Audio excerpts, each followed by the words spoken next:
guys, it's Kwana back again with another horror review. I hope you guys are doing awesome. So yesterday I got an opportunity to go check out the new film by Justin Tipping. It's not directed by Jordan Peele, let me just say that. And it stars Marlon Wayans and Tyreek Withers. This film is a psychological thriller slash horror about a young man who gets an opportunity to be the newest QB for a American football team. And he has to take the reins from the legacy QB. Does he have what it takes to be the GOAT, and is the sacrifice required a little too much? Now, this film was one of my most anticipated films of the year. When I first saw the trailer, I pretty much picked up on the vibes automatically. I was like, okay, you've got football, you've got some demonic, satanic imagery in the background. It's going to definitely play into the idea of like the sacrifice, the selling one's soul, the violence involved with being an American football player. I didn't really know how much it was going to dive into like the CTE stuff, but I definitely picked up on the vibes from jump. So to my surprise, I've been seeing a lot of backlash about the film, and so a couple of things kind of had me going into the film with low expectations. One, like most people, when I first saw the teasers for this film, I assumed it was a Jordan Peele directed film. And I was like, okay, this is interesting. You know, you go from Get Out to Us to Nope to this. I could see Jordan Peele wanting to play in this world and play with the iconography of American football and kind of how it is synonymous with America and the view of America, especially in light of current politics and policies. So I could see him wanting to do something with that. But then as more and more press came out, as the posters came out, I was like, oh, it says produced by Jordan Peele, not directed by Jordan Peele. This is not a Jordan Peele movie. Now, this is definitely one of those times when I think that the studio made the wrong decision. In most cases, they're going to put the largest person, the largest name attached to the film and make it really big and really focus in on that individual so that the people who are fans of this person will flock to the movie. And this works in most cases when that individual has a role in the movie, whether or not it's a small role, they're still present, whether they have some significant connection to the film. I think in this instance, it definitely worked against the film because a lot of people were expecting the Jordan Peele symbolism, which Jordan Peele tends to play with symbols a little differently than I think a lot of filmmakers. He gives you very strong, very forward symbols that really can't steer you wrong. But then he plays with the nuances of those things, and the message is not always broadcasted. It's not always very visible. You have to do a lot of digging in order to achieve what he's trying to say in some of his films. There's a lot of nuance to it, is what I'm basically trying to say. And I think for Justin Tipping, who is, and I think very potentially a really interesting young director, this is his second film. So there's a certain amount of grace that you have to give this individual. The writing and the symbolism and the messaging of this film is very face forward. It is very loud. It is very in your face. So you can't really run for it. And so you kind of spend the movie wanting there to be a more subtle message. And when there's not, and when you get to the end of the film, you're like, well, that's it. And I think that this is why critics have walked away from this movie feeling let down and giving it such a bad score. Now, when I walked out of the movie, I wasn't really disappointed because I wasn't expecting it to be like the next horror masterpiece, because this is someone who is still new to filmmaking. This is someone who, while he's been in behind the camera in television and in other mediums, this is only his second feature. So I think for that individual, you have to give them some grace. But also, we can't rest all of this on Justin Tipping. This project had 3 writers. Whenever you have that many people's hands involved in the story, it loses, I think, a lot of what grounds most stories. It loses some of the narrative, it loses some of the nuance, and so you don't get a chance to spend a lot of time with the characters or elevating the story.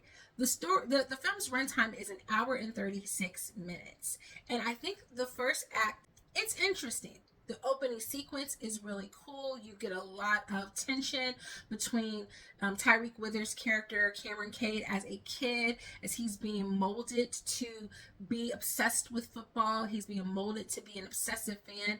And you got a lot of that toxic masculinity coming from his father in that opening scene. And then you see him entering into the world of professional football. You've got all the people kind of leeching onto him, all the hangers on. You got, you know, the nuances of like him having to carry the mantle in his family and the pressures of that. And you don't really get a chance to spend a lot of time with him and his family, which I think probably would have been an interesting story, or at least to have them have more components involved would have made for an interesting connection. We only see his family really in the opening sequence, and then a couple of quick clips of them in Act 2, and that's pretty much it. They should have been used, I think, more throughout the story. Then you have Marlon Wayans. He's playing the legacy QB Isaiah White, I think, or Isaiah Wright. I can't remember his last name. It's one of those. And I think he was perfectly cast in this film. I think that Marlon Wayans has so much dramatic potential. We knew this when he did Requiem of a Dream with Darren Aronofsky. That movie has haunted me for the last 20 years, and it's a movie that I will never watch again.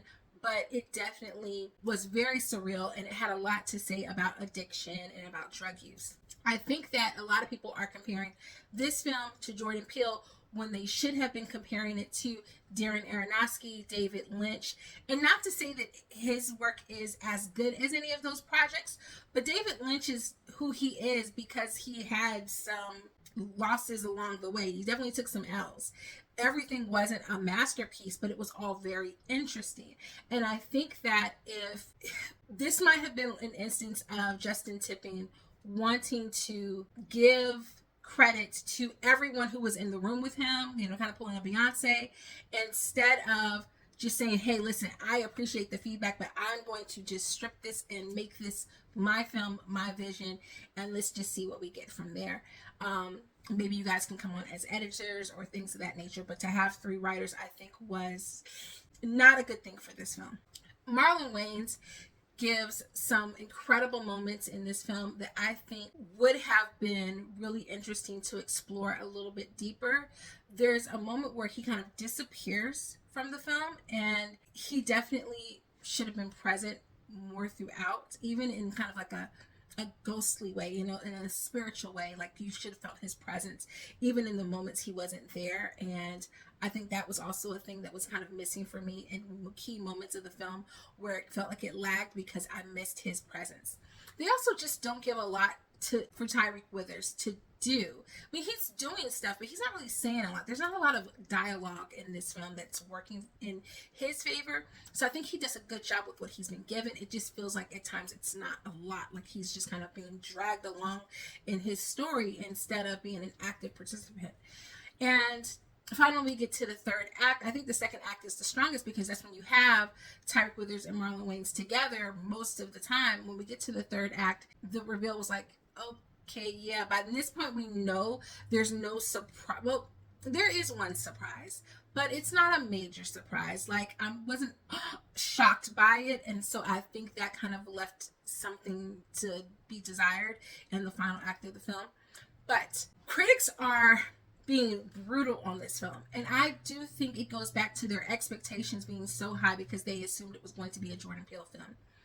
I definitely did not dislike this film. I didn't love it, but I also kind of knew I wasn't going to love it because I'm not a huge football fan, and psychological thrillers, they're not my favorite genre of horror. As much as I love horror, I'm much more of a slasher girly, so I liked the surrealist moments, but I think that the surrealism needed to be juxtaposed to more realistic moments to kind of give all of us this unsettled feeling.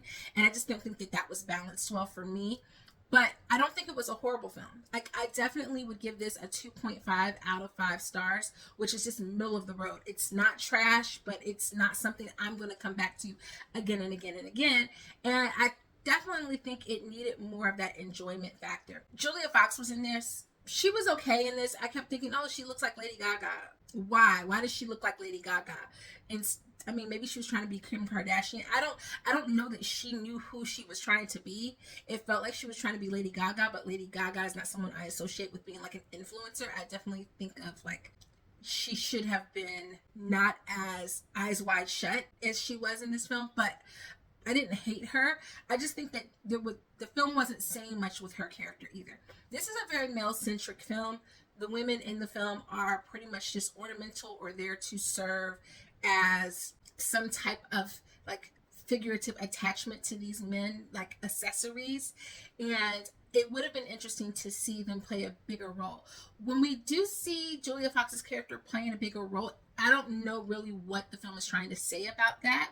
And I think there were subtle ways that they could have been saying more about her kind of a character by introducing us to who that character would have been for Cameron. We don't really know. And so I just think that there were some questions that were still unanswered for me in watching this film. That said, it is kind of like shocking that I see so many people struggling with the symbolism and like wondering what the message is in the film. Guys, I don't know how much of a spoiler this is going to be. Marlon Wayans says, hey, you know how some people say God, family, and football? Well, for me, it's football, family, and then God. That's the message. And everything else serves that message, serves to show you how football is God to him, to them. So when you do watch the movie, if you haven't watched the movie already, definitely look for those symbols. They don't hide them. They're right there. So it's not meant to be confusing. It's meant to show you that in this realm, this thing can be elevated to a type of religion.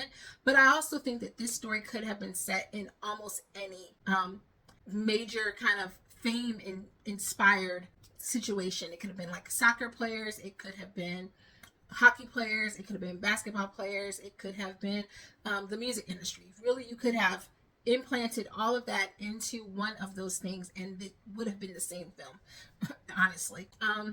When I told my husband the synopsis of the film, he immediately said, oh, it's like Devil's Advocate. Ding, ding, ding, ding, ding. Yes, it is basically Devil's Advocate, but with maybe more religious symbolism, if that's possible, because they're pretty in your face about it. It's like, you know what this movie is? It's like walking through a contemporary art gallery. That's what this film is like. But I didn't love it. I didn't hate it. But I definitely think you should check it out for yourself, especially if you're someone who really digs surrealism in your films. I think you would enjoy this more than most. And this is probably something that should have been more art house instead of like big budget, which Requiem for a Dream was very, in my opinion, art house, and everyone did not see that film, and a lot of people still haven't seen that film. I feel like this should have been more like that, and maybe the praise for it would be higher. But if you have seen it, let me know your thoughts in the comments. I did not mean to make this video this long. I will be going live on Tuesday evening. That is September the 23rd with Kay Bly for on Slice of Horror, and we'll be deep diving into all of this, and so spoilers will be in that. So if you have seen the film and want spoilers, come back and visit on Tuesday night as we dive deeper into him, and I'll see you guys next time. Toodles.